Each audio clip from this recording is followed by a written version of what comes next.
Hola, ¿qué tal? Bienvenidos a este espacio informativo del Poder Judicial de la Federación. Hoy es miércoles 5 de julio de 2023. Soy Citlali Pérez y le presentaremos la información más importante generada hasta el momento de lo que ha ocurrido dentro del Poder Judicial de la Federación y, por supuesto, en territorio nacional. Damos la bienvenida a Nidia Díaz, quien nos acompaña en la interpretación en lengua de señas mexicana. Hola, Nidia. Comenzamos.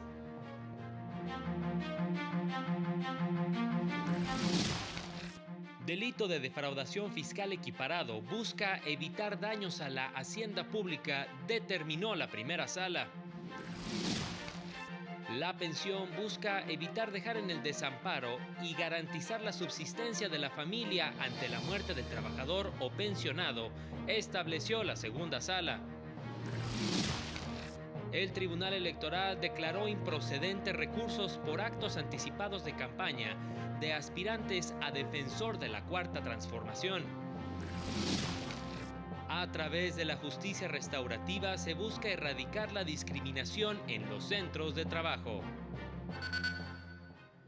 Ahora sí, comenzamos. La primera sala de la Corte estableció como jurisprudencia que procede el recurso de reclamación en contra del acuerdo del presidente de un tribunal colegiado de circuito que admite una demanda de amparo directo. La sala explicó que el recurso de reclamación tendría la finalidad de evitar el trámite de juicios de amparo directo que se desechen por causas notorias de improcedencia. Por ejemplo, la presentación por persona no legitimada para ello o presentación extemporánea. La primera sala también resolvió un recurso de queja relacionado con el Tren Maya y el derecho de acceso a la información. La primera sala de la Corte determinó que la declaratoria del Tren Maya como obra de seguridad nacional por el Consejo de Seguridad Nacional no violó la suspensión concedida al INAI contra el acuerdo de 2021 por el que el Ejecutivo Federal consideró de interés público y seguridad nacional diversos proyectos y obras. Esto al resolver un recurso de queja presentado por el INAI, en el que planteó una violación a la suspensión que le fue concedida en contra de los efectos de ese acuerdo, que fue invalidado por el Pleno de la Corte en mayo pasado. La sala advirtió que la suspensión concedida buscó proteger las competencias y facultades del INAI. Consideró que la suspensión buscó evitar que la información fuese indebidamente catalogada como reservada, pero no prohibir que las autoridades pudieran definir alguna obra como de seguridad nacional. La sala concluyó que no hay evidencia de que con la declaratoria el Consejo de Seguridad Nacional o alguna otra dependencia hubiera catalogado información como de interés público y seguridad nacional, y que por el contrario se observó la atención y respuesta de diversas solicitudes de información relacionadas con el Tren Maya. Detalló que la declaratoria del Consejo de Seguridad Nacional no realiza una clasificación anticipada, generalizada y definitiva de la información relacionada con el Tren Maya como de interés público y seguridad nacional, con base en la aplicación del acuerdo que ya fue invalidado. Para el canal del Poder Judicial de la Federación, Mario López Peña. La primera sala de la Corte también declaró constitucional el artículo 109, fracción segunda del Código Fiscal de la Federación, disposición que describe el delito de defraudación fiscal equiparada en su hipótesis de omisión de comunicar a las autoridades fiscales dentro del plazo legal las contribuciones que se hubieran retenido o recaudado. La sala consideró que la conducta descrita genera una afectación patrimonial al Estado y engaña a la persona a la que se le retuvo la contribución. Por su parte, la segunda sala de la Corte resolvió un asunto relacionado con el derecho a la pensión por orfandad. La segunda sala de la Corte amparó a un adolescente que reclamó la pensión por orfandad tras la muerte de su abuela, quien ejercía la patria potestad en su favor y de quien dependía económicamente desde la niñez. De acuerdo con la sala, la protección del derecho a la seguridad social debe considerar un concepto de familia amplio, pues la finalidad de la pensión ante la muerte de la persona trabajadora o pensionada es evitar el desamparo de los integrantes de la familia y garantizar su subsistencia. Subrayó que la mujer asumió las obligaciones legales que le corresponden a los padres y que actuó como madre del joven desde que tenía 4 años. Además que, ante la ausencia del padre y el fallecimiento de la madre, la dependencia económica del niño estuvo directamente en la abuela. Por ello, explicó la segunda sala, el adolescente está en su derecho a solicitar la pensión por orfandad, ya que puede equipararse a un hijo, pues el vínculo jurídico entre ellos fue reconocido legalmente con el ejercicio de la patria potestad. Para el canal del Poder Judicial de la Federación, Mario López Peña. Y en otros temas, la independencia está en el ADN de los impartidores de justicia, afirmó el magistrado Edwin Noé García Baeza, al recordar que no es la primera vez que la Suprema Corte ha sido víctima de embates desde los poderes ejecutivo y legislativo por sus resoluciones. Recordó un caso registrado en 1857, cuando la Corte declaró inconstitucional el artículo 8 de la Ley de Amparo, que consideraba improcedente la apelación en negocios judiciales. Recurso interpuesto por un juez que fue inhabilitado por un año por no interpretar textualmente un artículo del Código Penal, hecho por el que los ministros fueron acusados de ser adversarios del gobierno y de actuar de manera arbitraria. Quienes integraban la Corte en aquel entonces, en un posicionamiento institucional, emitieron un comunicado que contenía 5 puntos. Reafirmaban la independencia del Poder Judicial frente al Legislativo y al Poder Ejecutivo. Precisaron que el voto de mayoría de los ministros era la posición del cuerpo colegiado y no debería ser considerada como votos individuales. Sostuvieron la facultad de la Suprema Corte para declarar la inconstitucionalidad de las leyes. Rechazaron el derecho del Congreso para enjuiciar a los ministros en virtud de sus votos. Y finalmente sostuvieron la inconstitucionalidad del artículo 8 de la Ley de Amparo. Y en su sesión de este miércoles, el Tribunal Electoral resolvió un asunto relacionado con el proceso de Morena para designar al defensor de la Cuarta Transformación. El Tribunal Electoral del Poder Judicial de la Federación declaró improcedentes los juicios presentados por 2 diputados de Movimiento Ciudadano en contra del acuerdo de Morena que estableció las reglas para elegir a su coordinador en defensa de la Cuarta Transformación. La propuesta de la magistrada Mónica Aralí Soto Fregoso proponía dar legitimidad a los quejosos y confirmar el acuerdo de Morena. El acuerdo controvertido regula las etapas, requisitos y aspectos vinculados a la elección de un cargo de naturaleza partidista, sin que se tengan elementos para señalar que se trata de la posible designación de una precandidatura a un cargo de elección popular con una precampaña simulada. 3 de los magistrados votaron en contra del proyecto al determinar que los 2 diputados del Movimiento Ciudadano, Jorge Álvarez Maínez y Salomón Chertorivsky, carecen de legitimación para presentar las impugnaciones. Los criterios del Tribunal Electoral siempre han sido que este tipo de actos solamente son impugnables por los militantes de ese propio partido. Los diputados Jorge Álvarez Maínez y Salomón Chertorivsky, si bien integran la Comisión Operativa de Movimiento Ciudadano, no pueden actuar en su representación. Los magistrados explicaron que la vía correcta para impugnar este acuerdo es el procedimiento especial sancionador, el cual ya presentaron los diputados de Movimiento Ciudadano de manera paralela.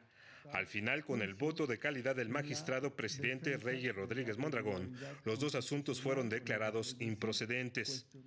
En otro asunto, por mayoría de votos, la Sala Superior confirmó la resolución del Consejo General del INE en la que no pudo determinar que el Partido Revolucionario Institucional hubiera recibido aportaciones de entes prohibidos para sus campañas locales en 2016, lo que se conoció como la Operación Zafiro. Si bien se justifica una primera etapa de que sí existe un desvío de recursos, no se justifica la conclusión en el sentido de que esos recursos se hubieran beneficiado o se hubieran dirigido hacia el Partido Revolucionario Institucional. El Tribunal Electoral también confirmó la decisión del Consejo General del INE que obliga a una radiodifusora indígena de Puebla a transmitir los spots de partidos políticos y autoridades electorales. Para el canal del Poder Judicial de la Federación, Juan Carlos González. Vamos a una pausa, será muy breve y regresamos.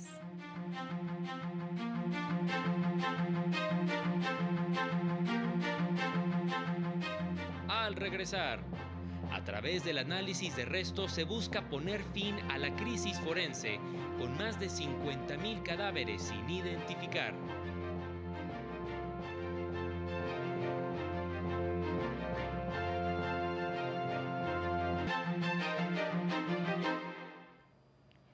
Gracias por continuar con nosotros y por supuesto por su preferencia. Y el primer tribunal colegiado en materia penal y administrativa del 17º Circuito determinó que cuando en el juicio de amparo se ordena de manera general cumplir la suspensión concedida a personas que reclamaron su desplazamiento forzado para que se protejan previamente sus derechos, la obligación de acatarla debe ser en el ámbito de la competencia de la autoridad.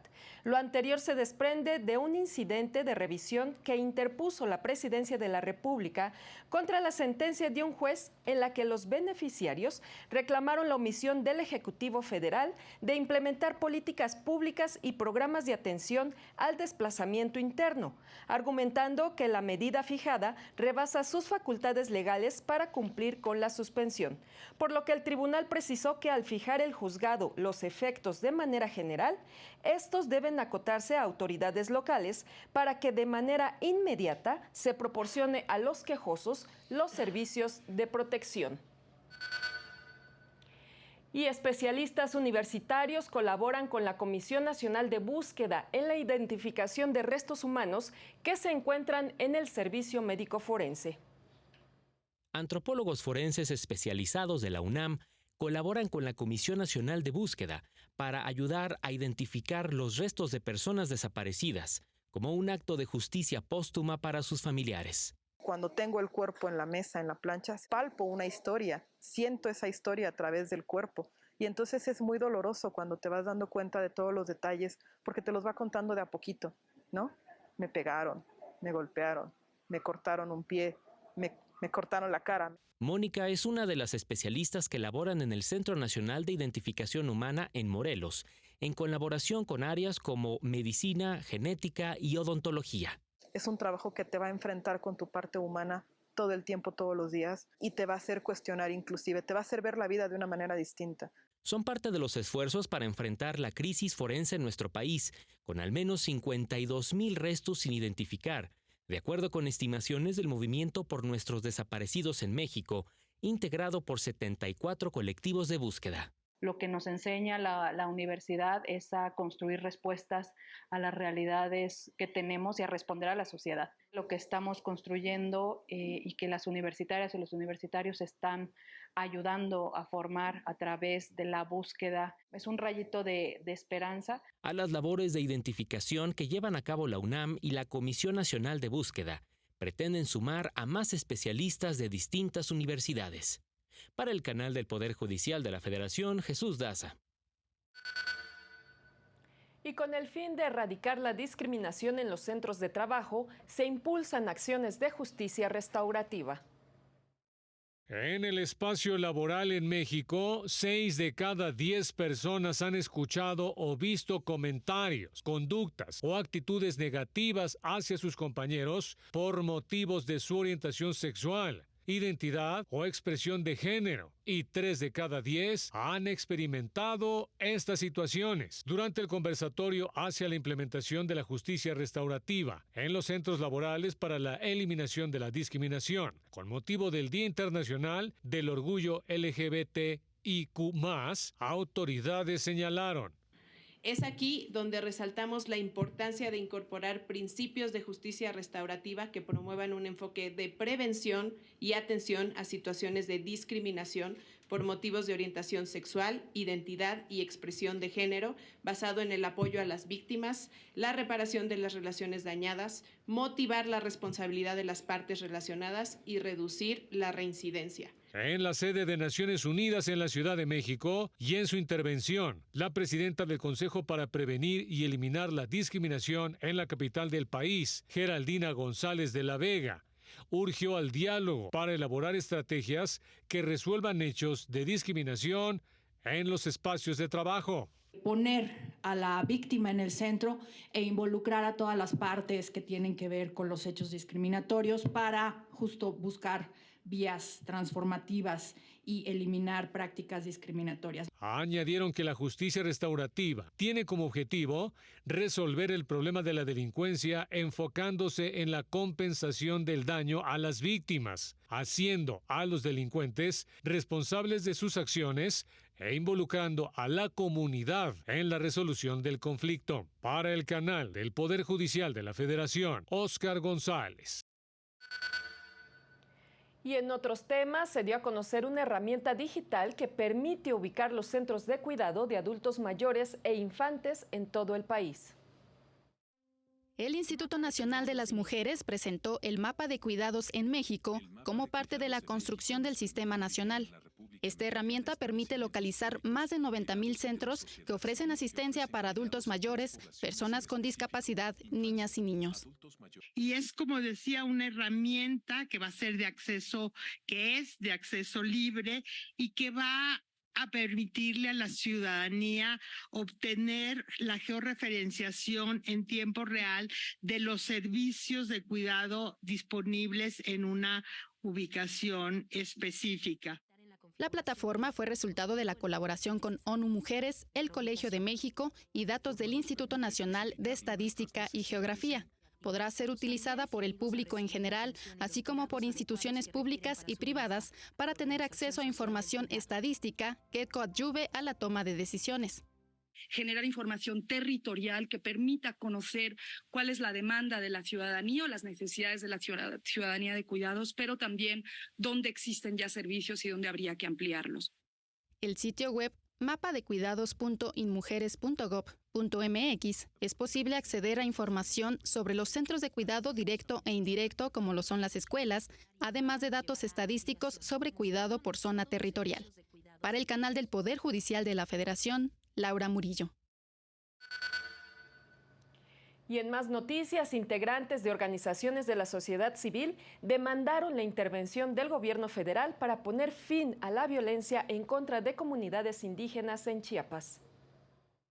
Representantes del Ejército Zapatista de Liberación Nacional e integrantes de organizaciones civiles exigen al gobierno federal se detengan los ataques contra comunidades indígenas en Chiapas y otras partes del país. El ataque a la libre determinación del desplazamiento forzado, la presión injusta por motivos políticos, la tortura y que, en suma confirman el estado de crisis de derechos humanos frente a la impunidad, la inacción y el silencio de las autoridades. Indicaron que esta población del sureste mexicano se encuentra en manos del crimen organizado, pues son víctimas de extorsión, secuestros, asesinatos, desplazamiento forzado, trata de personas y feminicidios. Mientras en Chiapas estaban 16 personas como rehenes de la delincuencia organizada, el gobernador del estado, Rutilio Escandón, al otro día del secuestro, en su conferencia matutina acompañado de su gabinete de seguridad,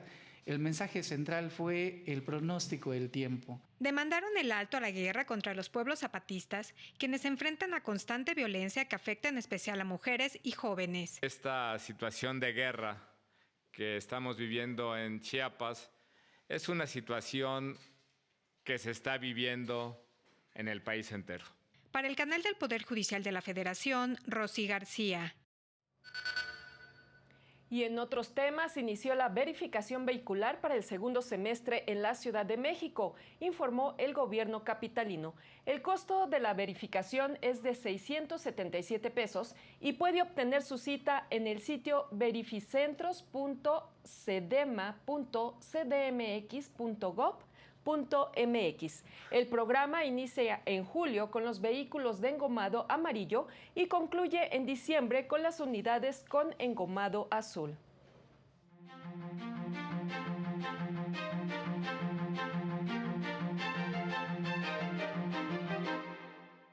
El Juzgado Segundo de Distrito de Procesos Penales Federales y de Amparo en Materia Penal, con residencia en Veracruz, admitió a trámite un amparo promovido por la jueza Angélica Sánchez contra la prisión preventiva que le fue impuesta, tras ser vinculada a proceso por delitos contra la fe pública y tráfico de influencias. El Juzgado Tercero de Distrito en Materia Administrativa en la Ciudad de México ordenó a la SEP y a la Comisión Nacional de Libros de Texto Gratuitos que cumplan con la suspensión definitiva en torno a la elaboración, edición e impresión de los libros de texto de educación básica. El Tribunal de Enjuiciamiento, con sede en el Reclusorio Sur de la Ciudad de México, dictó sentencia de 13 años de prisión contra un profesor por el delito de pederastia agravada contra 2 adolescentes, cometido en una secundaria técnica de la capital. Al menos 27 muertos y 21 lesionados provocó la volcadura de un autobús de pasajeros en la región mixteca de Oaxaca, mientras que en la autopista México-Querétaro, una carambola entre 8 camiones pesados dejó 8 heridos y el cierre temporal de la vialidad. Para el canal del Poder Judicial de la Federación, Jesús Daza. Y el gobierno de Estados Unidos rechazó aplazar hasta 2024 el dictado de la sentencia contra el exsecretario de Seguridad en el sexenio de Felipe Calderón, Genaro N., como lo había solicitado su defensa para presentar nuevas pruebas en el caso.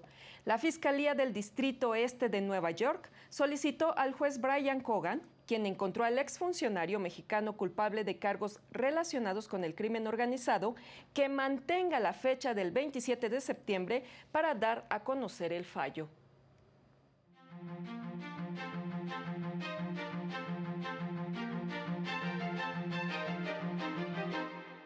El Tribunal Europeo de Derechos Humanos declaró culpable a Suiza de violar el artículo 8 del Convenio Europeo tras rechazar 4 solicitudes de reagrupación familiar de refugiados al afirmar que no son dependientes de asistencia social. Se declaró injusto priorizar el bienestar económico del país ante la inmigración. Canadá, Reino Unido, Suecia y Ucrania demandaron a Irán ante el Tribunal Supremo de las Naciones Unidas por derribar un avión con 176 pasajeros en 2020. Teherán afirmó el hecho como un error por parte de la Guardia Revolucionaria Paramilitar, de la cual un comandante fue condenado a 13 años de prisión. La Agencia de la Unión Europea para la Cooperación Policial anunció que en un operativo en el que participaron más de 27.000 agentes e inspeccionaron 11.360 ubicaciones, se identificaron 57 sospechosos y detuvieron a 21 por explotación laboral. Participaron autoridades de más de 31 países. El Consejo Colombiano de Seguridad, con apoyo de la ONU, estimaron que el fenómeno climático El Niño dejará $900 millones en pérdidas de productividad laboral a lo largo de 10 meses. Para el canal del Poder Judicial de la Federación, Héctor García Mejía. El Pleno de la Corte Interamericana de Derechos Humanos determinó ampliar el plazo para la recepción de observaciones escritas respecto de la opinión consultiva sobre las actividades de empresas privadas de armas y sus efectos en los derechos humanos, presentada por el Estado mexicano. La nueva fecha límite será el 21 de agosto de este 2023. México solicitó revisar la falta de debida diligencia, prácticas negligentes y o intencionales por parte de empresas de armas, lo que facilita el tráfico ilegal, su disponibilidad indiscriminada entre la sociedad y, en consecuencia, el riesgo de violencia no solo en México, sino en países de la región. Y el INEGI dio a conocer que el indicador que mide la confianza del consumidor continúa recuperando terreno.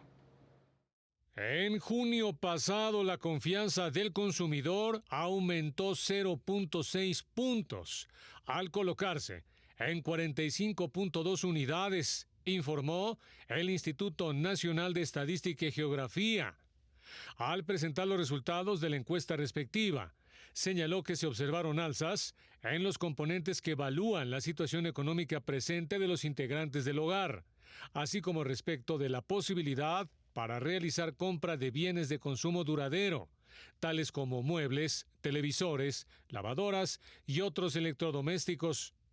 De acuerdo con el instituto, El índice de confianza del consumidor también evalúa la situación económica esperada dentro de 12 meses respecto a la actual, la del país hoy en día comparada con un año previo y la situación económica esperada dentro de los próximos 12 meses.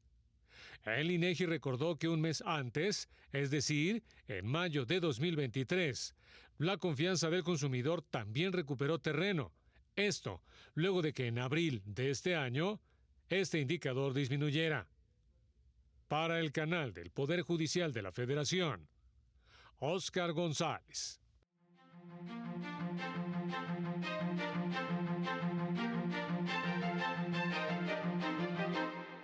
El tipo de cambio se ubicó en 17 pesos por dólar, por primera vez desde el año 2015, de acuerdo con información del Banco de México. El gobierno federal envió a la Comisión Nacional de Mejora Regulatoria el anteproyecto de norma oficial mexicana que evita el uso de maíz transgénico para consumo humano e indica que solo podrán utilizar plaguicidas autorizados por la Secretaría de Salud a través de la COFEPRIS. En 2022, México captó más de 35,000 millones de dólares de inversión extranjera directa, un incremento de 12% respecto al 2021, mientras que a nivel global la inversión cayó 12% y se prevé que este año continúe a la baja, de acuerdo con el informe de la Conferencia de las Naciones Unidas sobre Comercio y Desarrollo. El uso de dinero en efectivo aumentó 9.4% anual durante el primer semestre del año, incremento mayor al de la inflación, que en la primera quincena de junio fue de 5.18%. De acuerdo con datos del Banco de México, en la semana que concluyó el 30 de junio, la base monetaria cerró con un aumento de 14.926 millones de pesos. Para el canal del Poder Judicial de la Federación, Lilian Moreno. Integrantes de diversas organizaciones mantienen su lucha para evitar la siembra de maíz transgénico en el país. Se cumplieron 10 años de que un colectivo de 53 personas y 20 organizaciones sociales lograron detener en tribunales de México la siembra de maíz transgénico en el norte del país. A través de una acción colectiva pudieron frenar a poderosas empresas transnacionales, a las que la entonces Agarpa y la Semarnat otorgaron 79 permisos. El caso sigue en tribunales, pues dichas empresas han presentado más de 100 impugnaciones. Sin embargo, la medida precautoria dictada en 2016 para prohibir la siembra de maíz transgénico en México prevalecerá hasta que se resuelva el fondo del juicio.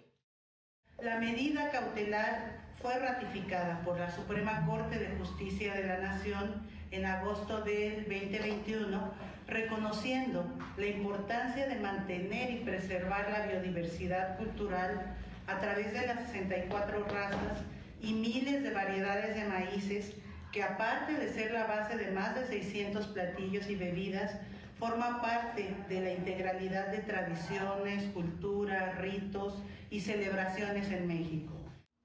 La autoridad judicial autorizó la siembra experimental, siempre y cuando se demuestre que no tiene impactos dañinos en la salud y el medio ambiente.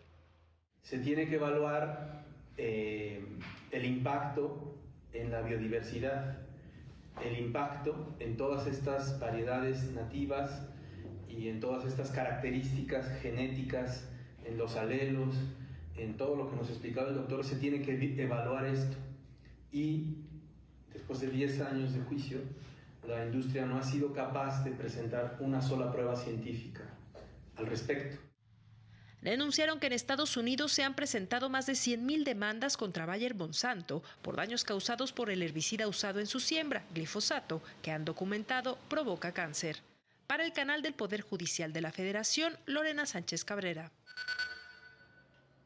Y antes de despedirnos, lo invitamos a mantenerse en la señal del canal de televisión del Poder Judicial de la Federación. Este jueves sigue la sesión del Pleno de la Suprema Corte. En esta ocasión analizará y resolverá 2 controversias constitucionales en las que piden invalidar disposiciones de las leyes de Hacienda, Ingresos y Coordinación Fiscal de Tamaulipas por invadir atribuciones del gobierno federal. Así llegamos al final de este espacio informativo. Gracias por su atención. Que tenga una excelente noche. Hasta pronto.